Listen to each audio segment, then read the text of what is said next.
नमस्कार जय जगन्नाथ। तो आज हूँ छुट्टी दिन तो समस्ते घर अच्छा तो छुट्टी दिन साधारणतः समस्त घर किसी ना किसी स्पेशल होता है। तो चलो देखिए आज मैडम कौन आज स्पेशल कर तो किचन रे तो बढ़िया स्मेल हो देखिया कौन है आज देखा तो बढ़िया बास्ना। तो आज आइटम हूँ कौन चिकेन बिरयानी बढ़िया बास्ना।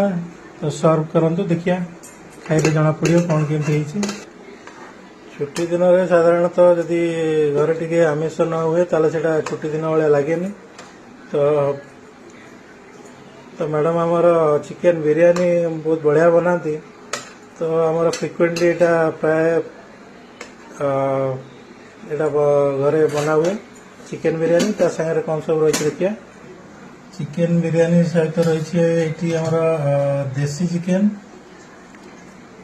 तो साधारण बिरयानी रे चिकेन हुए नहीं तो आज टिके कॉम्बिनेशन रही चिकेन बिरयानी जब यहाँ आम स्पेशल भाउज आम पठे देसी बिरयानी टेस्ट करने कौन रही देख सहित रही आमर बिरयानी रो कॉम्बिनेशन यहाँ कचुम्बर काकुड़ी बिलाती गाजर कचुम्बर आउ गोटे आइटम भी अच्छी सागे पापड़। तो आज लंच मेन रे देसी चिकेन चिकेन बिरयानी कचुम्बर पापड़।